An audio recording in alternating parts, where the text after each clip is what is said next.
So you talk a lot in the book about kind of that experience of navigating those two worlds. And when it comes to the title, You Sound Like a White Girl, can you kind of unpack a little bit about where that came from and what that memory was?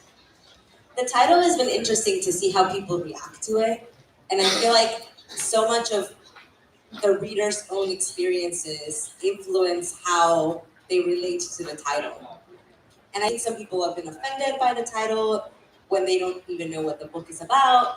And then some people sort of hear that and immediately connect to the book because they too have heard You Sound Like a White Girl. When I was in high school here in San Antonio, there was a boy I had a crush on, and we were on the phone one night, and he said to me, "You sound like a white girl." And I, in that moment, took it as a compliment because I had tried for a very long time to enunciate my words, to speak English in a way that didn't have any traces of my Mexican accent, and I think deeper than that, of my Mexican heritage. And that's because of every one thing, if you can be like this one kind of person. And so I did try to sound like a white girl. I don't know that I did it consciously, but I do know that when I stood in front of the mirror to practice my English, I wasn't trying to sound like the people who speak it with an accent. I was trying to sound like the white girls in my school, or the white people that I see in movies and in the TV shows that I watched. And so, You Sound Like a White Girl to me was the perfect title for the book because it really shows the double-edged sword that assimilation is. Because not only were people telling me, you sound like a white girl, later on, people in my own community would use You Sound Like a White Girl almost against me, right? Almost to say, well, you're not Latina enough, you're not Mexican enough, you're not down enough because you sound like a white girl. But also very much feeling like I had to sound like that in order to be professional, in order to be taken seriously. And so it's a very complicated relationship. I feel like this title, but I feel like the title encapsulates that complexity and those difficulties that many of us face as we're trying to navigate this world. You write in the first half of the book about a lot of the lies that immigrants and people of color believe will get them success and blending into American life and the American dream. What was it for you that kind of started to get the wheels turning, that those were lies that you didn't need to believe anymore? So, as you said, the first half of the book is about the lies of assimilation, and those lies that I call out in the book are the lie of English, the lie of whiteness, the lie of success. And it was both my personal experiences that led me to this conclusion that even when you do all of these things, you still don't find full belonging in the United States. But it wasn't just my personal experiences. Historically, I found so many examples of when this was true. So, for example, with English, right? I when I was 14, my visa expired and I became undocumented. And in that sort of becoming undocumented, it became even more important to sound like a white girl because I thought if there's no accent in my English, if I ever do encounter Border Patrol or if anybody ever questions me, I can just talk my way out of it because my English sounds this way, and so nobody will question whether or not I was born here or whether or not I'm supposed to be here. And then, I see all of this, and I'm sure many of you have seen these videos that have gone viral, right, where people are saying, "Speak English, this is America, speak English." Or I heard of these two women, one of who was from Texas, in Montana, and they were speaking Spanish in the store, and Border Patrol stopped them. And when she asked them, "Why are we being stopped?" In English, she's asking him this. He says, "Because I heard you speak Spanish, and that's very unheard of up here." And this was all caught on camera. Like this Border Patrol is literally telling her, "I have racially profiled you on camera." But so when I think about English, I also think about the ways in which English has been used to separate us. many of the schools in Texas and California, 80% of schools in Texas and California, at one point were segregated by Mexican schools and white schools. And the reason, the excuse that was used is because we didn't speak English. So we needed to go to different schools. When in reality, what courts found in many cases was that the student's placement was based on their last name and not anything to do with whether or not they could speak English. So I call English the first lie of assimilation, because we're told if you speak the language, you'll belong. But it doesn't matter if we speak English, we still have all of these counters. The lie of success. Even when I was undocumented, I started my job at Goldman Sachs. I worked on Wall Street for 10 years. I had a very successful career. I became a vice president when I was 27 years old. And of course, I was really proud of that, right? But then I went to a store one time and I was trying on a necklace, and the clerk, the necklace from me as I was trying it on, and asked me if I knew what Prada was. So do you know what Prada is? That she took this necklace from me. So like to her, like she's never gonna know how much money I have in my bank account. Right? She just sees this. And when she sees this, that's how she treats me. She's already making assumptions about me based on the way that I look. And so it's sort of like, what's the point of being so successful when you're entering into these spaces and you're still not welcomed? And in order to get to where I got, there's so much that I had to give up, including so much of my culture. And so is it worth it? And that's what I'm trying to wrestle with in the first half of the book, is sort of dismantling all of these lies. The lie of whiteness, I think that there has been a lot of people in the Latino community and in other communities of color who have been fooled into thinking that proximity to whiteness is going to help us belong, is going to give us protection.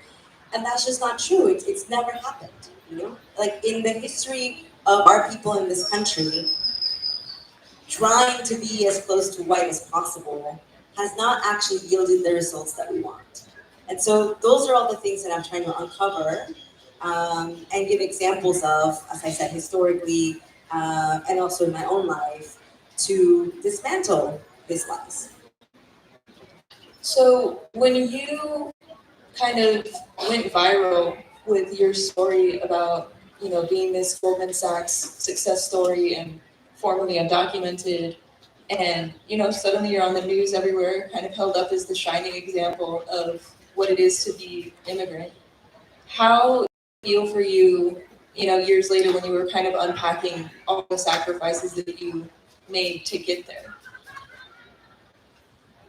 What was frustrating and continues to be frustrating is when I share my story with reporters and with documentary directors, and I tell them about all the nuances in my life, I tell them about all the hardships in my life, and then, when I see the headlines of what they've concluded about my story, it almost makes me like never want to give another interview because these headlines are horrible, and these sort of like, they're putting me up as this sort of like model immigrant, which I think is so dangerous to the immigrant community because, by the way, like not every immigrant is going to come here and be on the news. And so I think it creates this sort of this unreachable standard by which we measure immigrants, by which we say these immigrants are worthy to be in the United States and these other immigrants are not worthy to be in the United States because they haven't achieved X, Y, and Z. And so it is really frustrating. But I also think that that's, so much of that narrative of what immigrants come to this city to do really goes back like centuries. Right? It's like, we talk about, I can't tell you how many times people tell me, oh, my grandparents came through Ellis Island with pennies in their pocket, and then they became these like successful moguls, right? And they like, so like if they can do it, and if they can do it the right way, my family came here the right way. So if my family did it, why can't your family do it too? And it's like, first of all, many European immigrants died in working in factories and died living in tenement apartments in New York City, because most immigrants did not actually come with pennies in their pocket and become the success stories. A lot of immigrants died giving their labor to this country. And there is not a right way to come to America, unfortunately. You know, the immigration laws of this country make it so that a lot of people have to immigrate illegally if they want to come here. And so, even in my own story, right, people are like, look at her, she became a vice president at Goldman Sachs. And I'm like, yes, but did you know that I used fake papers to do that? And after I tell you that, do you still like me? You know, do you still think my story is inspired after you find out these details about my life? And I hope that you do.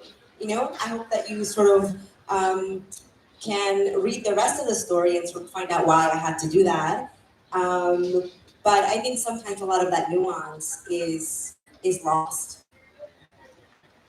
So when it comes to the second half of the book, when you kind of talk about unlearning a lot of those lies, but then reclaiming your identity and embracing your culture again, what was that process like for you, and how did it change the way you saw yourself in your story?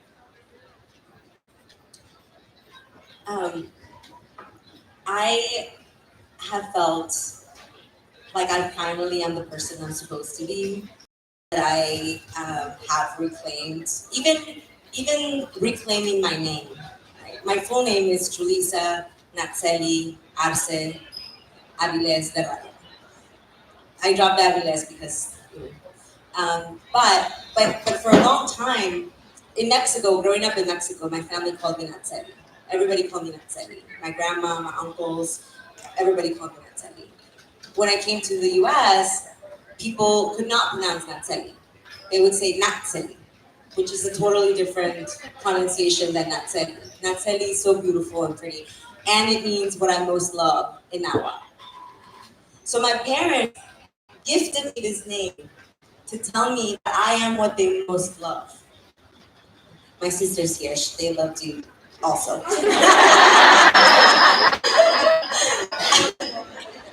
She's our firstborn. But you know, they gave me the name Natseli. And I rejected that gift that my parents gave me. I rejected that gift of the name that they gave me because people couldn't pronounce it. And so I started going by Julissa, and even Julissa, most people will say Julissa. And most of the time I wouldn't correct them, you know? And so I rejected all of these gifts that belonged to me. And now, you know, I make it a point to make sure that when people are introducing me, they use my full name, you know, that they use Natseli, that, and it's in those kind of like small ways of like reclaiming my name, or, you know, wearing big hoop earrings, even in places that might not view big hoop earrings as professional.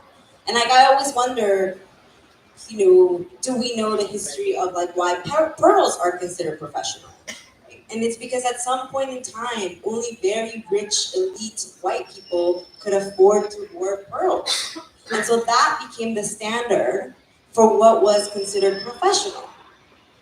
But so why can I wear my hoop earrings? Because they do give me a certain, you know, confidence when I wear big hoop earrings. I probably have a little less confidence right now because I'm not wearing my normal regular big nails with nail art on them. Because I had to give my name.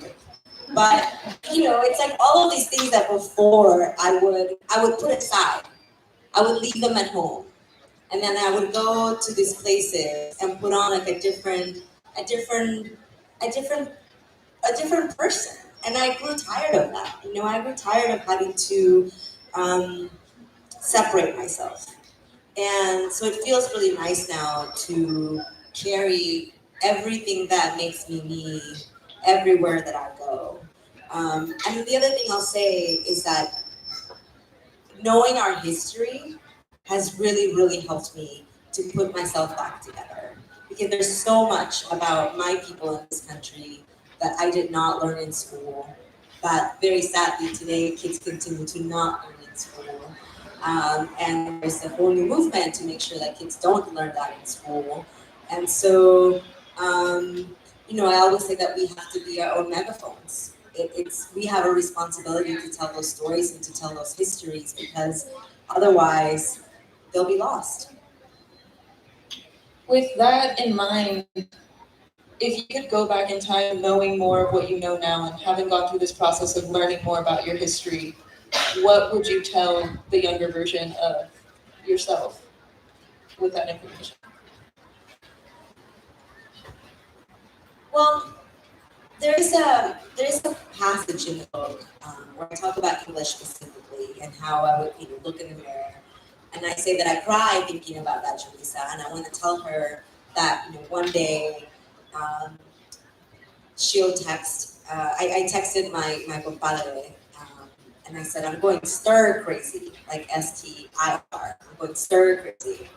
And he wrote back and he said, what's stir crazy? Like star crazy? Because I got the idiom wrong. But more galactic, he said. And so I wrote him back and I was like, well, we can all be a little bit more galactic with a little earth from Earth, and roll on the floor laughing so hard. And then he, we just like laughed about it so hard. And like I have another friend who keeps a little running list of all the things I say wrong, because I say things wrong all the time. And then we last time when we rented a house in Palm Springs and we're sitting there laughing about all of these things that I say, giving me this joy and this laughter. And I just wish I could tell this young me that she never had to give up anything about herself, that she was enough. Because I think that's the biggest thing. I grew up always feeling like I wasn't enough. I wasn't enough to be American. I wasn't enough to be Mexican. I wasn't enough to walk in the world. Like there was a point in time when I would look at myself and think that I wasn't beautiful. To think that if I could be lighter, I might be more beautiful. If I was skinnier, I might be more beautiful. And now I look at myself and I'm like, you're so beautiful.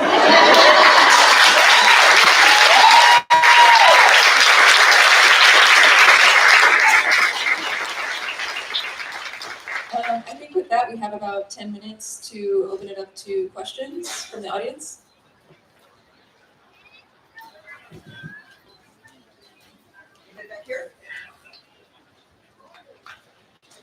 I advocated for us to have a longer Q&A. I was like, people are going to have so many questions, so don't leave me hanging.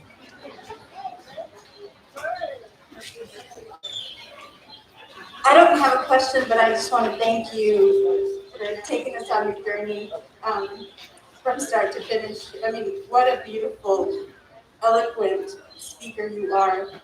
I love that you still have what we call an accent amongst ourselves, because we'll never be white. And thank God for that, because He made us all in His image, and we are all amazing and loved and enough because of Him. Thank you both.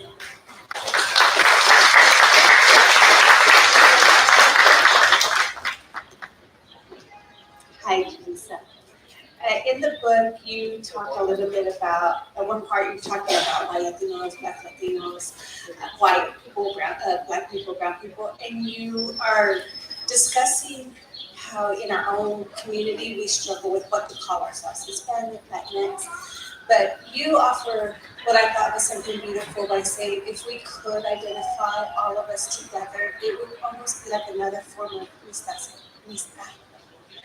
Could you expand on that a little bit and how you really feel about that?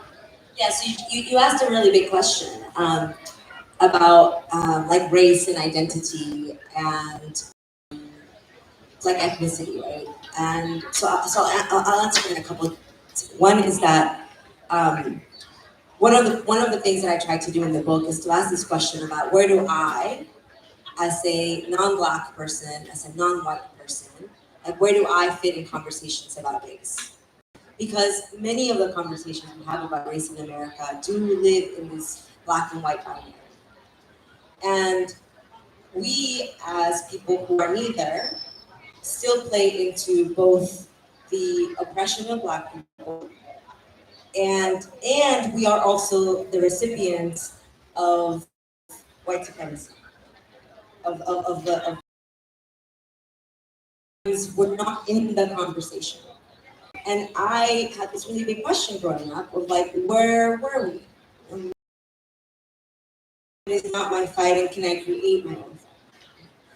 And I think so much of the Latino identity is particularly complicated because we do have white Latinos, we do have Black Latinos, we have indigenous Latinos, and I'm like, which one am, which I'm like, I am indigenous, but I'm also not indigenous. I am indigenous in the sense of like my blood is indigenous. I look indigenous, but I also didn't grow up in an indigenous community. So can I claim being indigenous when I did not face the same hardships and oppression that they did?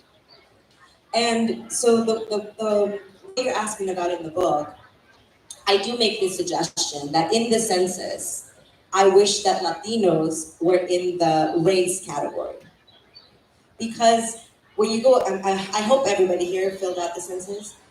And when you fill out the census, there's that first question: are you Hispanic, Latino, Spanish?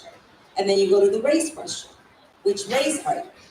And so there is Black, Asian, white, and there's a few others, and then there's other.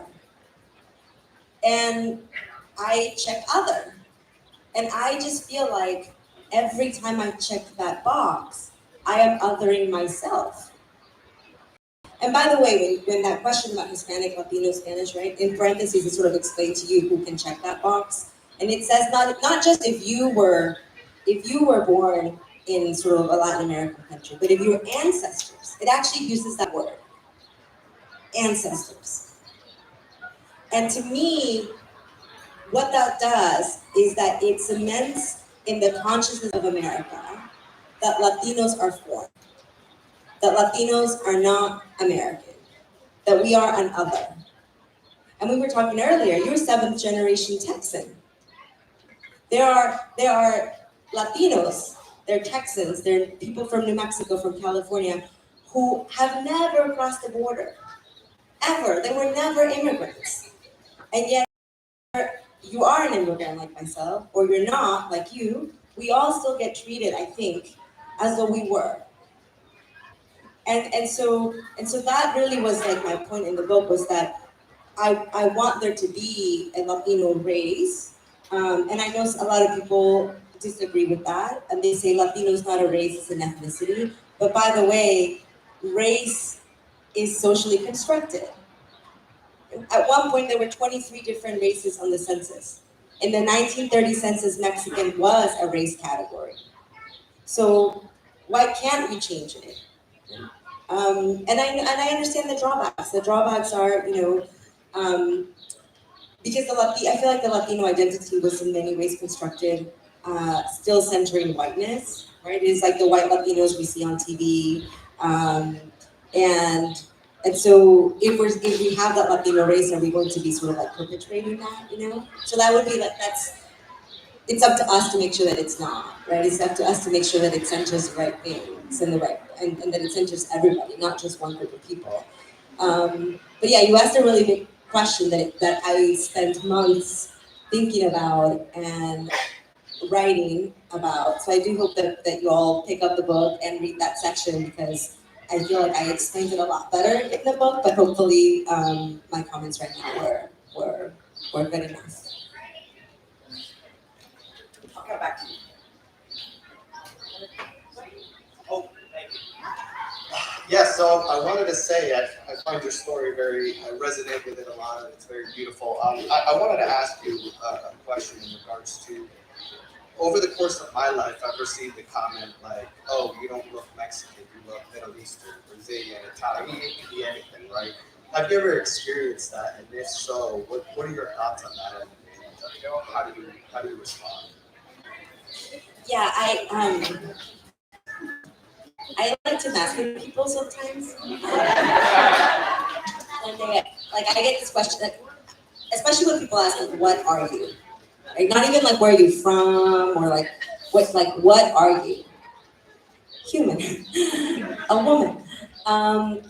but people then will say, but where, I'll say, I claim San Antonio, if I'm here, I'm like, I'm from San Antonio. When I'm in LA, I'm like, I'm an Angelino. I also lived in New York for 10 years, so I'm also a New Yorker. So depending on like my mood, I'll give one of those three answers.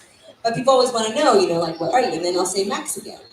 And I think that because I do look what a lot of people consider Mexican, usually people say like, oh yeah, you look Mexican. But I've gotten Filipino, a lot of people think I'm Filipino.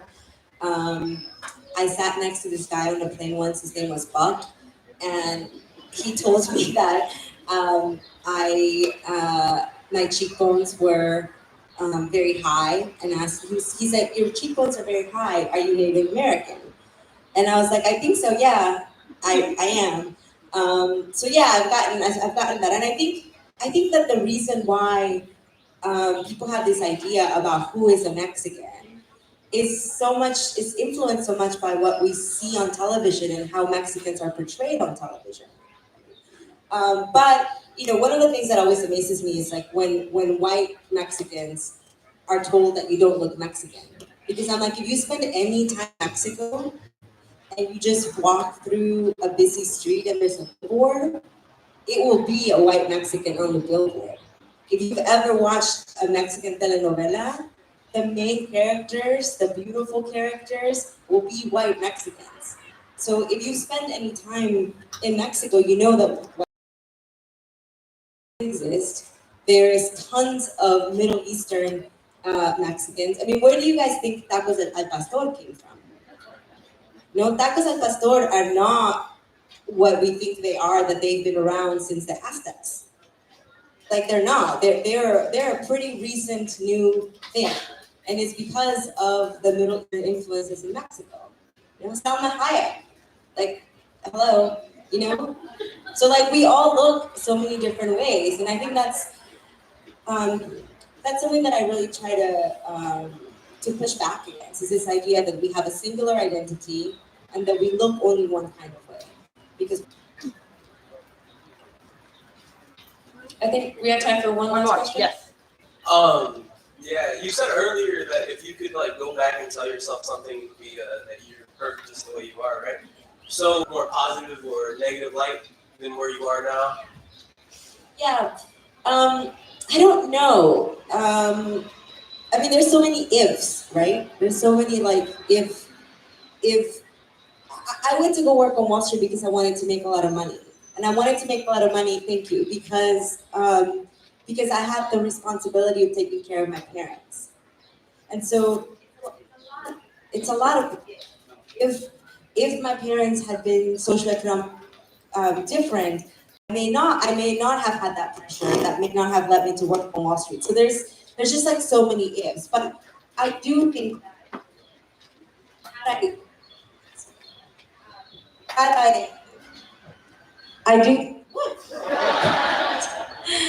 I do think that had I known all the things I know now, I would have grown up to be a more confident version of myself much earlier on. If I had known just how deep our roots are in this country, I would have known that this is my house since I was a little girl. And when I came to live in the US, my mom told me that the United States was like another person's house. Like we were visitors at this other person's house. And therefore we had to be like on our best behavior and treat it as though it wasn't ours. I think if I had known just like our history in this country, I would have known that house. And I would have worked, I do think I would have walked in the world differently, because I walk in the world differently now that I know those things. So, but I hope that young people like you and other young people in the audience, that you do know that now. I hope that I just hope that you know this is yours and that it is up to you what you do with it. Thank you so much.